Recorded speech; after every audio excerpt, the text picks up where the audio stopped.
Bamĩrĩ cia aruti wĩra thirikari arĩa matigire wĩra na hau kabere na magĩkua matahetwo mbeca cia ritaya nĩ monetie rũhonge rũrĩa rũcokanagĩrĩria ũtonga ũtarĩ na ene kũhĩka mĩhang'o ya kũrekereria ũtonga ũcio.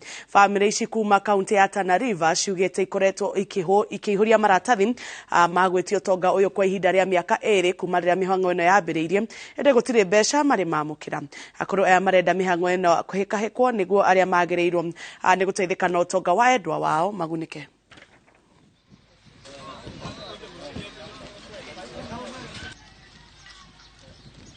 Yangu alikuwa ni chief, maana alipofariki alipata tu zile shares zake, lakini kwa upande wa kuna nyumba ambayo ni ya cooperative ambapo pia ina mazao yake na ina dividends. Sasa claims kama hizo ndio tumeclaim, maana hajapata, tulipata tu zile shares zake. Kwa hivyo pia nika-claim upande wangu, maana niliporetire mimi nilikuwa mwalimu, tulikuwa na cooperative yetu inaitwa Tana Teachers Cooperative. Pia niliporetire hatukulipwa.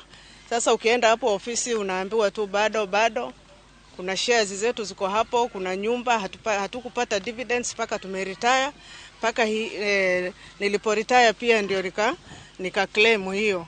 Sasa tuliposikia huwa tunaona kwa TV kubwa kuna hizi pesa ambazo watu Unclaimed Financial Assets Authority wanatoa. Sasa tuka-claim kutoka mwaka wa 2020 kutoka tumejaza hizi forms ni miaka 2. Tunaongojea, tunaona tu kwa TV kuwa kuna pesa kama hizo, lakini mpaka sasa hatujapata hizo pesa, forms tu tumeweka.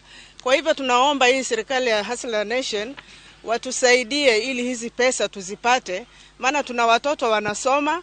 Kuna kina mama wanafanya biashara. Hao waliosimama hapa wote ni wale ambao wamejaza hizi forms na walikuwa wanataka usaidizi kutoka kwa serikali. Tuko watu 113 tuliotuma maombi na baadhi ya hawa wamekufa, wengine tayari.